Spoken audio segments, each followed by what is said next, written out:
अलीकडच्या काळात मातृदिन, पितृदिन असे दिवस साजरे केले जात आहेत आणि असे करण्याची प्रथा जरी पडत असली तरी भारतीय संस्कृतीने प्रत्येक दिवशीच नव्हे तर प्रत्येक क्षणी आई वडिलांविषयी मनात कृतज्ञ भाव ठेवण्याची आणि त्यांची सेवा करण्याची शिकवण दिली आहे। भारतीय संस्कृतीत आई वडिलांना उच्च स्थान दिले आहे। मातृपितृ भक्ती ही श्रेष्ठ भक्ती आहे। आई वडिलांची सेवा केल्यामुळे आपल्याला गुरूंच्या सेवेचा लाभ होतो। आई वडील आणि गुरु यांची सेवा करणे ही उत्तम तपश्चर्या आहे असे म्हटले जाते। तेव्हा अशाच एका मातृपितृ भक्तीत लीन झालेल्या श्रावण बाळाच्या जीवनावर आधारित नाटिका सादर करण्यासाठी मी आमंत्रित करतो 7वीच्या विद्यार्थ्यांना। नाटिकेचे नाव आहे श्रावण बाळ। सहभागी विद्यार्थी आहे 10, यात मुली 3 व मुले 7। यामध्ये मुली स्नेहल कारंजकर, श्रावणी गायकवाड, स्नेहा काकडे। मुले जय धडे, पवन पतंगे, तेजस काळे, हर्षद वाटोळे, पियुष गोरे, आदित्य मांजरे, वंश ज्ञाने। नाटिकेचे नाव आहे श्रावण बाळ। नमस्कार। मनुष्य जन्मात अशा काही घटना घडतात ज्याची प्रचिती आल्यानंतर भगवंताशिवाय पर्याय उरत नाही। असाच एक रामायणातील प्रसंग। राजा दशरथाने मागच्या जन्मात केलेल्या पापामुळे या जन्मात त्याला निपुत्रिक होण्याचा श्राप मिळाला। त्याला 3 रूपान राण्या असून सुद्धा पुत्र नाही। जर हा श्राप खरा ठरला तर प्रभू रामचंद्र जन्माला कसे येणार? पुढे एक दिवस राजाला स्वप्न पडलं की त्याच्या हातून नकळत 3 ब्राह्मणांच्या वधासारखं महाभयंकर पाप घडले। त्यामुळे राजा फार बेचैन झाला। तो आपले गुरुदेव व वरिष्ठांकडे गेला आणि काहीतरी उपाय सांगा अशी याचना करू लागला। असा प्रसंग आपल्या समोर 6वी-7वीचे विद्यार्थी सादर करत आहेत।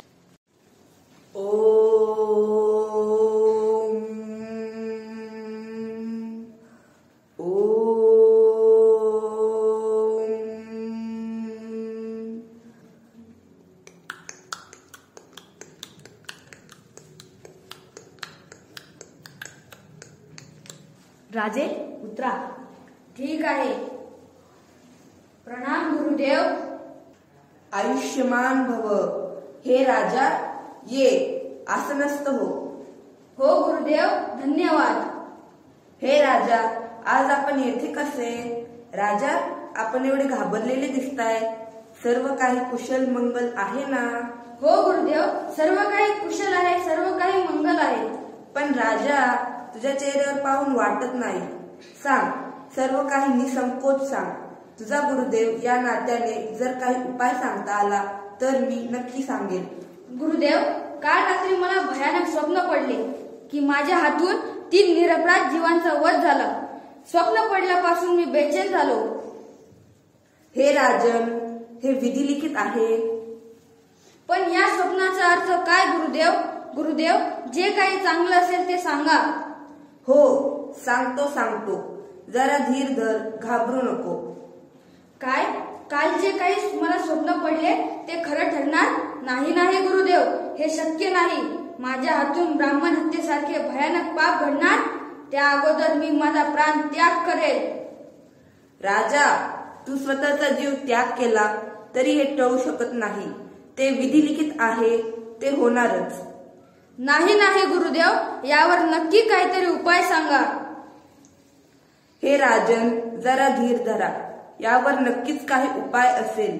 महत्वाचे म्हणजे ही घटना लगेच तुझ्या बाबतीत घडणार नाही। मग एवढा राग करून घेण्यात काय अर्थ? हो गुरुदेव, मला माफ करा। मी आता काय करू? राजा, हे राजा, तू आता निसंकोचपणे कोणतीही भीती न बाळगता राजमहालात जा। ठीक आहे गुरुदेव।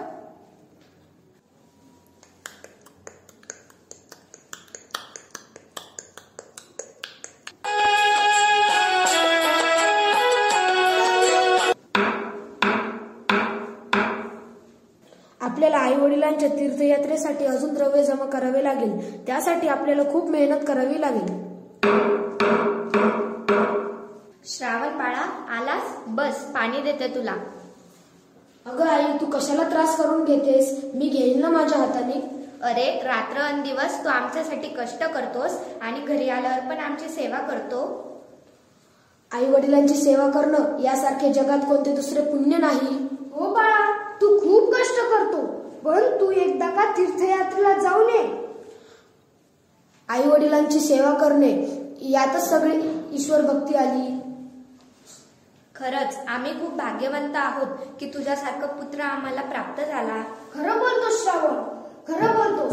कुठून शिकलास ही गोड भाषा आणि कुठून मिळवले हे गोड ज्ञान? नाही आई बाबा, मीच खरा भाग्यवंत आहे की मला तुमच्यासारखे आई वडील मिळाले. जाऊ द्या, पुष्कळ झालं आई वडिलांचं कौतुक. चला जेवण करून घ्या.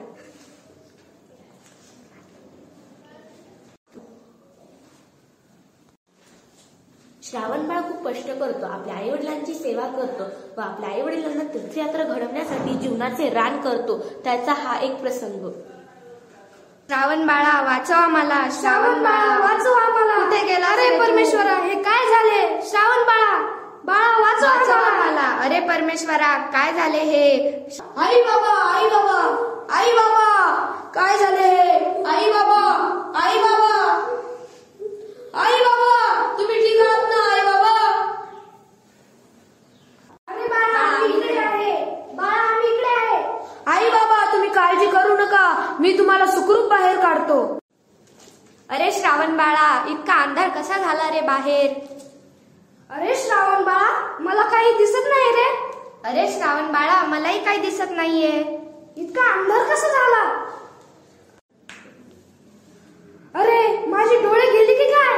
मला काही दिसत नाही. अहो माझे पण डोळे गेले वाटतं, मलाही काही दिसत नाही.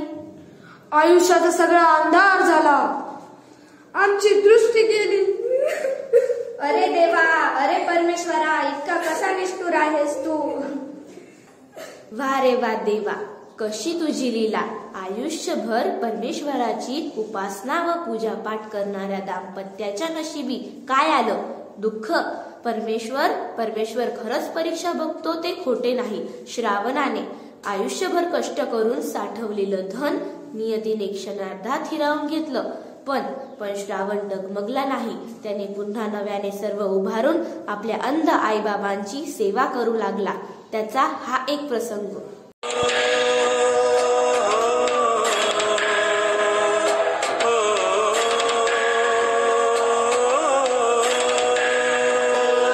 सगळं स्वप्न धुळीला मिळालं. किती यातना सहन कराव्या लागत आहे श्रावणाला.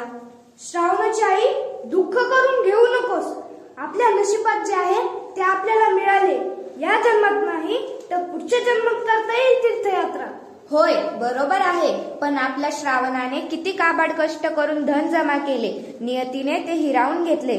तुम्हाला एक सांगू, आपणच जर संपलो ना तर श्रावण या त्रासातून मुक्त होईल. खरं आहे तुमचं, त्याला आपला किती त्रास आहे ना. शांत व्हा आई बाबा, शांत व्हा. आई बाबा मला माफ करा, मी तुमची तीर्थयात्रेची इच्छा पूर्ण करू शकलो नाही. मी पापी आहे.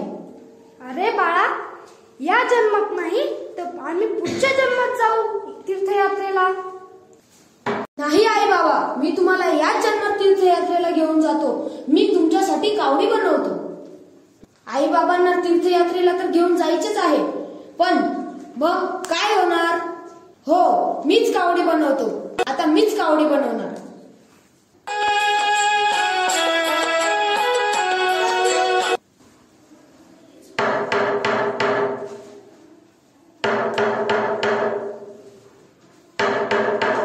रोज काहीतरी ठोकपीट करत असतो. विचारले तर सांगतो, वेळ आल्यावर सांगेल.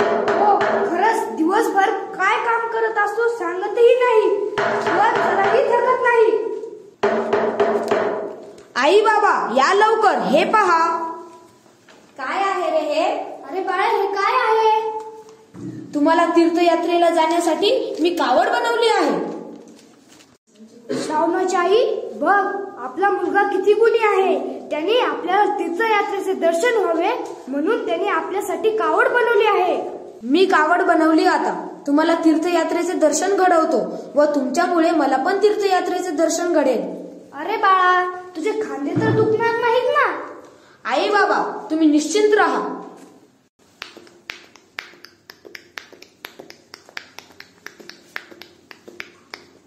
राजे उतरा. ठीक आहे. प्रणाम गुरुदेव. हे गुरुदेव, आपण मला बोलावलं? हो राजा, ये. असं नसतं हो. राजा, मला भविष्यवाणी सांगते की सूर्योदयापासून सूर्यास्तापर्यंत कोणत्याही क्षणी तुझ्या हातून या हत्येचं पातक होण्याची संभावना जाणवते. गुरुदेव, यावर काही उपाय सांगा. राजन, तू या कालावधीत निर्मनुष्य वस्तीत गेला तर तुझ्या हातून हे पाप होणार नाही. ते म्हणजे जंगल, जिथे मनुष्य कोणीच जात नाही. शिवाय जंगलात दोन नर व एक मादी हरणाची शिकार केलीस तर तुझ्या हातून जे घडणार ते घडणारच. त्यात तू क्षत्रिय, तू शिकार केलीस तर तुला पाप दिले जाणार नाही. धन्यवाद गुरुदेव, तुम्ही मला या पापापासून मुक्त होण्यासाठी मला एक उपाय सुचवला. त्यामुळे मी तुमचा अजन्म ऋणी राहील. राजा, तू आता निसंकोचपणे कोणतीही भीती न बाळगता राजमहालात जा. हो गुरुदेव, मी आपली आज्ञा घेतो. बसा महाराज. ठीक आहे.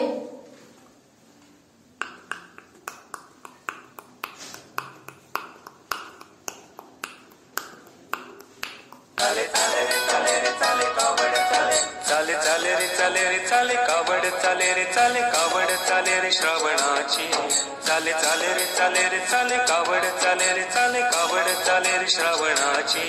ओ रे माझी, ओ रे माझी, ओ रे माझी, ओ रे माझी. अरे श्रावण बाळा, अजून किती दूर आहे? बाबा, आता थोड्याच अंतरावर आहे. बाळा, आमचा घसा खूप कोरडा पडला आहे. होय रे बाळा, कंठ फार दाटून आलाय. बाळा, फार तहान लागली रे. बाबा, तुम्ही निश्चिंत राहा, मी तुमच्यासाठी पाणी घेऊन येतो. आता काय करावं, पाणी तरी ते कुठे दिसत नाही. अरे हा, ते तिथे पाणी.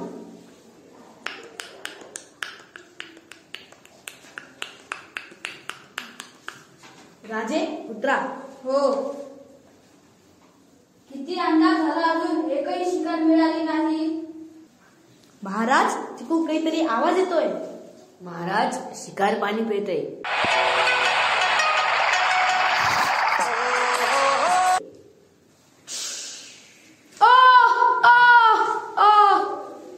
बाबा,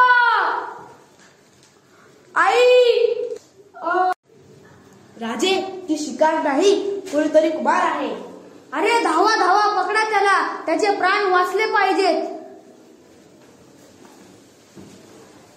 हे कुमार, कोण आहेस तू? मी श्रावण बाळ. मी माझ्या आई बाबांना घेऊन तीर्थयात्रेलाच निघालो होतो. त्यांना खूप तहान लागली, त्यांचा घसा कोरडा पडला, पण कुठल्या तरी निर्दयी माणसाने मला बाण मारला. पण आता त्यांना पाणी कोण देणार? अरे श्रावण, मीच आहे तो निर्दयी माणूस. माझाच बाण तुला लागला रे बाळा, पण त्यात माझी चूक नाही. पण तुम्ही कोण आहात? मी अयोध्येचा राजा दशरथ. माझ्या हातून खूप मोठे पाप घडले रे बाळा, मला माफ कर. महाराज, तुम्ही वाईट वाटून घेऊ नका. मी भाग्यवान आहे की अयोध्याचा राजा दशरथ याच्या हातून मला मरण आले.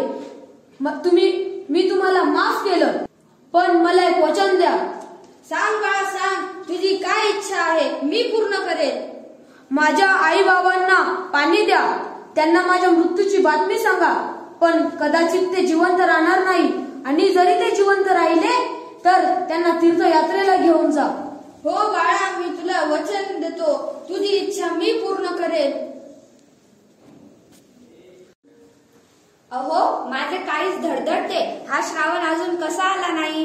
काळजी करू नकोस, येईल ना आपला श्रावण. मला खूप भीती वाटत आहे. श्रावण आला वाटतं. बाळा श्रावण, आला तू?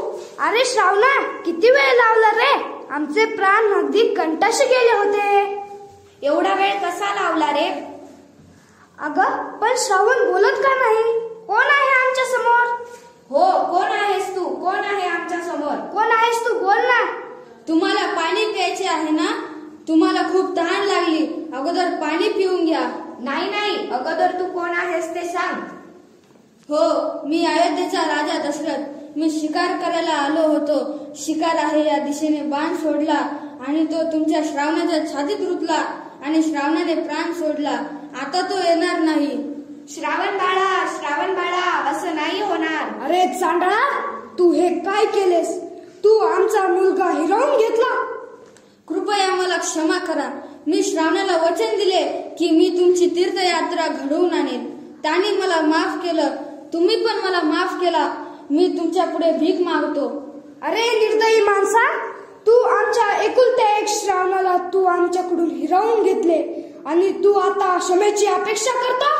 माझ्या श्रावणाने तुम्हाला क्षमा केली, पण आम्ही तुला क्षमा करणार नाही. मी आहे ना तुमची तीर्थयात्रा घडवायला.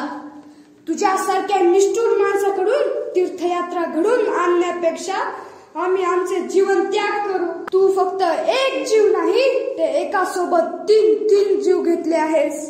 तुला क्षमा मिळणार नाही. आम्ही तुला श्राप देतो. ज्याप्रमाणे तू आमचा पुत्र हिरावून आम्हाला मरण यात्रा दिल्या, त्याचप्रमाणे तुला पण पुत्र वियोगाचे दुःख होऊन तुला मरण यात्रा होतील, असा तुला श्राप देतो.